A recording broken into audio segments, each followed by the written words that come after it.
Hi, I'm Madison Hale. And if you've ever been told to tone it down, to be less assertive, less intense, less focused, then I already know something about you. You're someone who shows up fully, someone who cares deeply, someone who delivers even when no one's watching, and yet they still overlooked you. I know what that feels like. I spent 6 years pouring everything I had into a company that said they valued results. But when promotion time came around, it wasn't performance they rewarded, it was popularity. The role went to someone who smiled brighter, posted more team selfies, and led with charm over clarity. Lexi. Her name still echoes in the hallways of memory, not with bitterness, but with clarity. Because that moment, that stinging, sobering moment of being passed over, it didn't end me, it launched me. This story isn't about revenge. It's not a viral, I got even tale. It's a blueprint for what happens when you stop asking for permission and start building anyway. It's about what you create when you stop shrinking for comfort and start rising for purpose. Because sometimes being too much simply means you're too ahead for them to catch up. So, if you've ever sat in a meeting and felt invisible, if you've ever watched someone else get credit for your work, if you've ever wondered whether being excellent was enough, stay with me, because I'm going to tell you exactly how I turned dismissal into direction, and how you can too. Let's begin. It started in the middle of a Monday. You know, the kind coffee, barely warm inbox overflowing, and the soft hum of productivity buzzing through the floor, like a quiet promise. I was reviewing client data when a calendar alert blinked performance review with Jenna 2 p.m.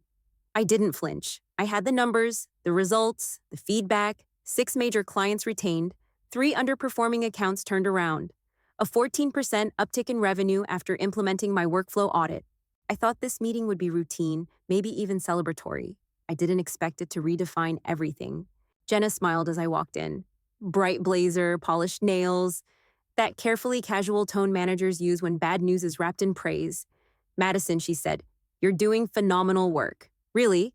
But we've decided to promote Lexi to lead the Midwest operations team. There was a pause of silence that felt like betrayal in a cardigan. She just brings great energy. Clients feel good around her. My pulse didn't race. My hands didn't tremble. But something inside me, something steady and sturdy cracked. Lexi. The same Lexi who once confused CRM for a type of consulting method, who hosted great lunch and learns but missed half her quarterly targets, who knew how to make people like her but not how to make results last. It wasn't a secret. Everyone saw it, but no one said it. That day, I learned something brutal. In some rooms, charisma weighs more than competence. In others, optics matter more than outcomes, and the ones who know how to be liked often climb faster than the ones who keep the structure standing. I left the room smiling, but quietly a different plan began to unfold. Because if charisma had replaced competence here, I knew I needed to build somewhere they still knew the difference. And that takes us to the next part of the story where numbers start to speak louder than nods. A week before that meeting, I stayed late again finalizing the quarterly client retention report. Not because anyone asked, but because I knew numbers tell a story most people forget to listen to. Line by line, I watched the results unfold after introducing a layered workflow I'd designed to reduce task overlap. We'd trimmed 23% in turnaround time. A few tweaks to onboarding protocols slashed client dropout rates by nearly 30%. The changes weren't glamorous, no ribbon cuttings, no hashtags, just silent, steady impact. I submitted the report. No response, not even a read receipt. Lexi, meanwhile, hosted a virtual coffee chat series that got featured in the internal newsletter. She called it Brew and Brainstorm. Great name, polished graphic, 0 measurable outcomes. That's when it hit me we were being evaluated on different currencies. I traded in performance, she in perception, and in this market mine was undervalued. What's worse, leadership didn't seem to mind. Within months, the cracks began to show: missed KPIs, client escalation calls, invoices retracted due to delays. But no one connected it to the systems I'd quietly kept alive. Or maybe they just didn't want to. That's the thing about well-run machines. People forget they don't run themselves. The real cost wasn't the numbers they ignored. It was the experience they let walk away unnoticed. And I was starting to think, maybe I'd let them. But not for long. Because behind every dismissed spreadsheet was a design one I hadn't just built for them, but one I'd quietly been perfecting for something much bigger. And that brings us to what happened next. Not a resignation, but a reveal. The first time I proposed the Flow Pilot system, I genuinely thought they'd be excited. It was a lightweight, adaptive workflow tool designed to flag redundancies, anticipate delivery bottlenecks, and boost team collaboration across time zones. I built the prototype during my own time, evenings, weekends, Sunday mornings with coffee and a blanket across my knees. Not because anyone asked, but because I saw the cracks forming and I knew how to seal them. I called the platform Flow Pilot because that's what it did. It guided processes like a seasoned navigator, simple, clean, effective. I packaged the proposal, backed it with real-time simulations and early trials with two smaller departments. The results were promising: 17% fewer missed handoffs, project cycle times cut by nearly half. The response: a polite thank you and silence. 3 months later, I tried again. This time I trimmed the technicalities, focused on impact metrics. Too ambitious, I was told. Let's revisit next fiscal year. I did it a third time, this time co-presenting with a junior manager who believed in it too. They didn't even finish reading it. That's when I learned something valuable. Silence is louder than no, because at least a rejection means someone listened, but to be ignored. That's where good ideas go to disappear, unless you take them somewhere else. Looking back, those dismissals weren't failures. They were redirections. Each one whispered the same thing: they don't see it, but you do. And once you realize that you see what others overlook, the next step becomes clear. You stop knocking and you start building your own door. Which brings us to the moment I stopped asking and started acting. I printed it on the thickest stock paper I could find. Crisp white, no fancy fonts, just clean, steady words. This letter serves as formal notice of my resignation, effective 2 weeks from today. I folded it once, placed it in an envelope, and slipped it into my bag. But that envelope held more than a goodbye. Behind the resignation was a second document, a quiet, carefully constructed report that detailed what I'd been building in the shadows. FlowPilot's full architecture, its impact during soft testing, and the newly issued provisional patent filed under my name. All of it. Numbers, graphs, case studies, a blueprint of everything they didn't want to believe in but could no longer ignore. That morning, I walked into Jenna's office. Her smile faltered the second I placed the envelope on her desk. "Madison, this isn't necessary. Let's talk this through," she said, already reaching for the envelope. I shook my head gently. "There's nothing left to talk about. You've been clear on your priorities. Now I'm being clear on mine."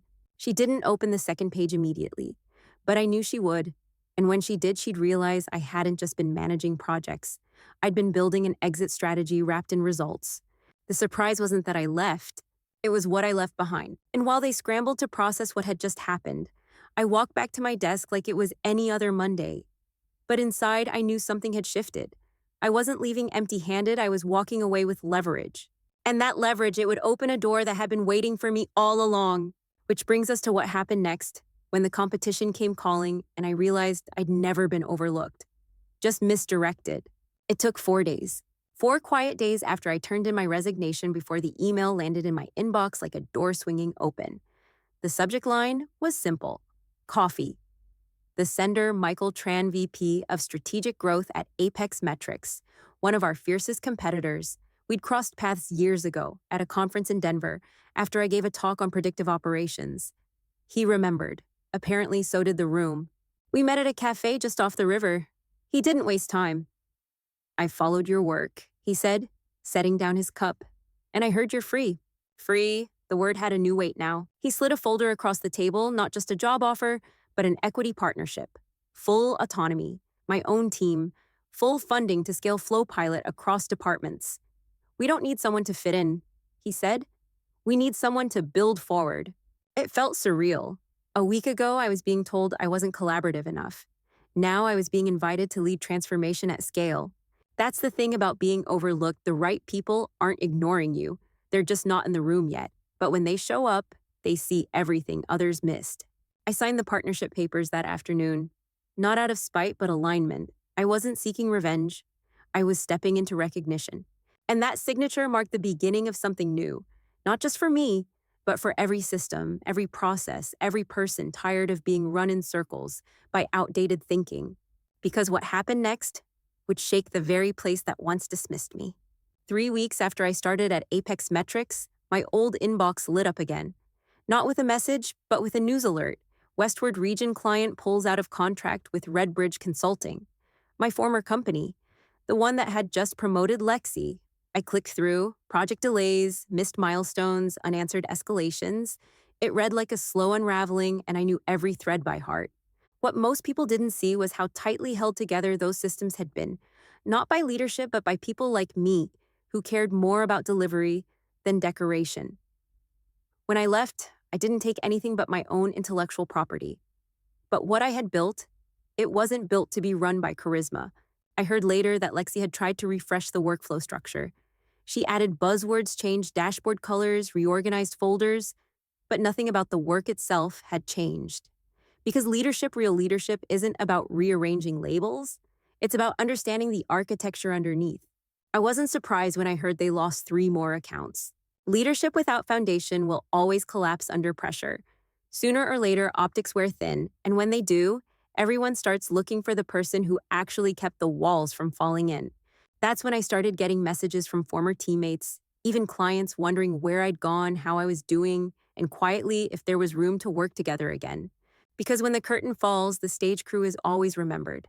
And that shift, that quiet unraveling, was only the beginning, the moment when things started catching fire. Not just for them, but for everything I was now ready to build. Which brings us to the next part, the apology I never asked for and the truth it carried. It came on a Thursday morning, tucked quietly between client updates and performance metrics. The subject line simply read, "I owe you an apology. The sender, Jenna." I paused before opening it, not because I was angry that had passed, but because part of me didn't expect it. Inside the message was long, carefully worded. She admitted what I'd known all along. We underestimated you. We prioritized the wrong things. And now, we're paying for it. She mentioned Lexi's resignation. The board had stepped in, systems had buckled, clients had walked. I should have listened, Jenna wrote. We all should have. Then came the part that hit me hardest. I've stepped down as department lead. It's clear now that we didn't just lose an employee, we lost the person who held the thing together. It was honest, and it was too late. You see, apologies can be healing, but they don't erase the moments when your value went unrecognized. They don't return the sleep lost or the confidence chipped away piece by piece. They don't rebuild what you've already outgrown. I replied simply, "Thank you for your words. I wish you clarity in what comes next." Forgiveness isn't about going backward. It's about choosing peace and continuing forward, wiser, stronger, untethered.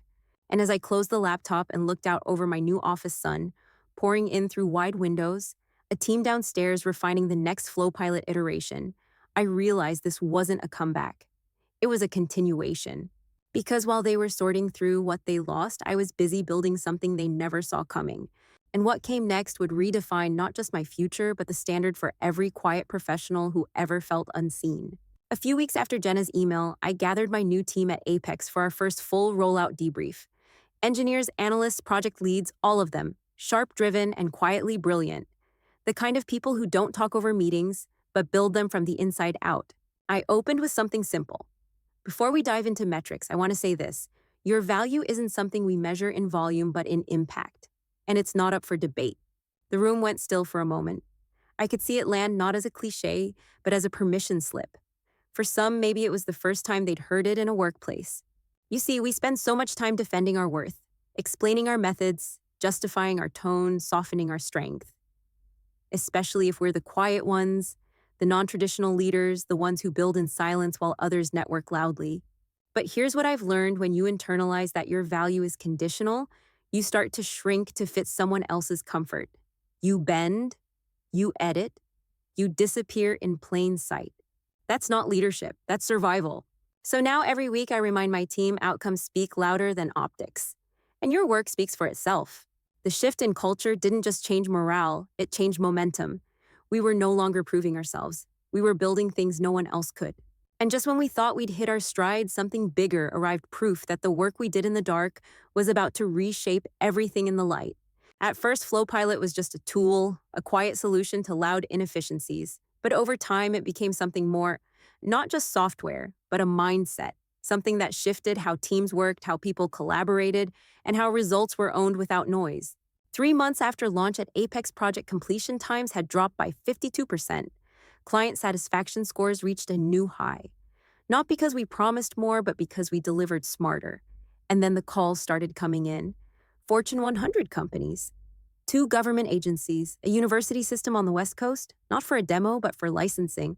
That's when I realized I hadn't just built a product, I was building a legacy, something that would outlast me, something that gave quiet professionals a structure they could rely on and be recognized through. You don't always know it while you're in it. At first, you're just trying to solve a problem, but legacy is what happens when your solution starts solving problems for people you'll never meet. We trademarked the platform, expanded the team, and began onboarding our first round of partners. I watched it unfold not with pride, but with peace. Because this time, it wasn't about showing them what they missed. It was about showing the next generation what's possible when you stop asking for approval and start building for impact. And just when I thought the story was settling, I drove past the old building, the one where it all started. And what I saw in the window said more than any email ever could. It was late autumn when I drove past the old building, the one where I used to arrive early, coffee in hand before most lights flickered on. The one where I once sat in a corner office with no window solving $1 million problems for people who didn't know my name. I slowed at the light not out of nostalgia but curiosity, and that's when I saw it. A faded for lease sign taped crookedly in the fourth floor window. The same floor I used to work on. The same space where I once pitched Flow Pilot and watched it get buried under team building pizza nights. That office, the one they forgot me in, became my blueprint. It gave me clarity and it gave me fire. Because sometimes rejection doesn't close a door, it builds a staircase. And every overlooked day, every ignored email, every tight smile in a review room, it all became the architecture of something better. That's the thing about being underestimated. If you let it, it will shrink you. But if you choose differently, if you pause, reassess, and rebuild, it becomes your springboard. Back in my current office, light poured through the windows. On the wall behind me, a framed patent certificate. On the shelf, a copy of Forbes with a headline that still feels surreal: The Quiet Builder Who Reshaped How Work Gets Done. I used to think I had to prove them wrong. I don't anymore. Now I just prove myself right. And if you're still in that quiet office where no one seems to notice what you bring, don't give up. That space might not be your prison, it might just be your launch pad. If this story felt familiar, if you've ever been the one quietly holding everything together while someone else got the spotlight, I want you to know, you're not alone. Drop a comment below and tell me, where are you in your story right now? Still building in silence, starting fresh, or finally being seen? I read every single one because this channel isn't just about stories. It's about people like you. People with vision, resilience, and a quiet kind of strength that doesn't need applause to be real. If you haven't already, hit that subscribe button and turn on the bell. Not because you need motivation, but because sometimes it helps to hear from someone who gets it. And if you know someone who's been overlooked, underestimated, or told they were too much, send this to them. Because maybe today is the day they realize they were never too much. They were just more than the wrong people could handle.